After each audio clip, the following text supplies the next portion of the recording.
இன்னைக்கு சர்வேவ் அப்படிங்கிற ஒரு ஹாலிவுட் படத்தை பற்றி தான் பார்க்க போகிறோம். ஃபஸ்ட்டு இந்த படத்துடைய கதை என்னன்னு தெரிஞ்சுக்கலாம்.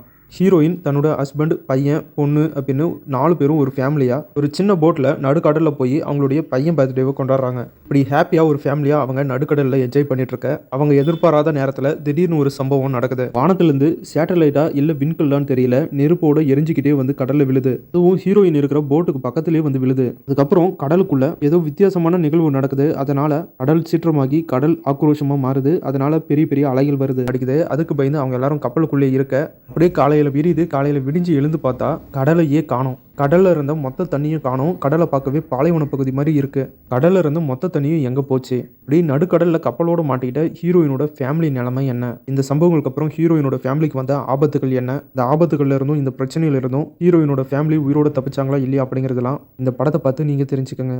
படத்தோடைய ஸ்டோரி ரொம்பவே சூப்பராக இருக்குது. ரொம்பவே வித்தியாசமாக டைரக்டர் யோசிச்சிருக்காரு. யோசிச்சதை கரெக்டாக எடுத்திருக்காரு. சில விஷயங்கள் கொஞ்சம் சொதப்பிருக்கு. ஆனாலும் படத்தை ஸ்டார்டிங்லேருந்து எண்டு வரைக்கும் ரொம்பவே இன்ட்ரெஸ்டாகவும் சஸ்பென்ஸ் த்ரில்லரோடவும் சூப்பராக கூட்டிகிட்டு போயிருக்காரு. படத்தில் நடிச்சிருக்க எல்லா கேரக்டரும் ரொம்பவே சூப்பராக பர்ஃபார்ம் பண்ணியிருக்காங்க. படத்தில் வர எமோஷனல் சீன்லாம் ரொம்பவே சூப்பராக கனெக்ட் ஆகுது. படத்தில் வர விஎஃப்எக்ஸ் சீன்ஸ்லாம் கொஞ்சம் சுமாராக தான் இருக்குது. சில விஷயங்களை படத்தில் டீட்டெயிலாக சொல்லலை. ஹீரோயின் ஃபேமிலி கடலுக்குள்ளே வந்து எத்தனை நாள் ஆகுது அப்படின்னு சொல்லலை. ஹீரோயின் இருக்கிற இந்த ஏரியாவில் இருக்கிற கடல் மட்டும்தான் காணாமல் போச்சா, இல்லை உலகத்தில் இருக்கிற எல்லா இடத்துல இருக்கிற கடலும் காணாமல் போச்சா அப்படிங்கிறத சொல்லலை. படத்தில் நிறைய விஷயங்களுக்கான டீட்டெயிலும் எக்ஸ்பிளனேஷனும் தரலை. உதாரணத்துக்கு சொன்னோம்னா, நண்டு வந்து அட்டாக் பண்ணும். ஏன் கடலில் இந்த நண்டு மட்டும்தான் இருக்கா, அது மட்டும் அட்டாக் பண்ணுற மாதிரி காட்டியிருக்காங்க அப்படிங்கிற மாதிரி ஒரு கேள்வி வருது. இந்த படம் ஃபுல்லாகவே ஹீரோயினோட ஃபேமிலியை மட்டுமே ஃபோக்கஸ் பண்ணி எடுத்திருக்காங்க.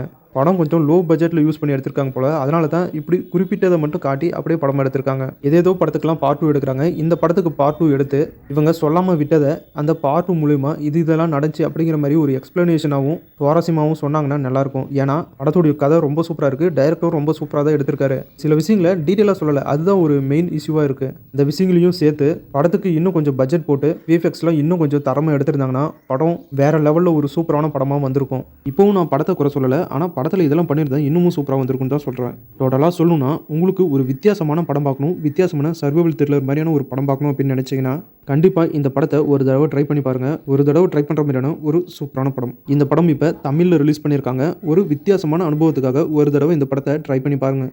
இந்த வீடியோ பிடிச்சா லைக் பண்ணுங்கள். நம்ம சேனலுக்கு தொடர்ந்து சப்போர்ட் பண்ணுங்கள், சப்ஸ்கிரைப் பண்ணுங்கள்.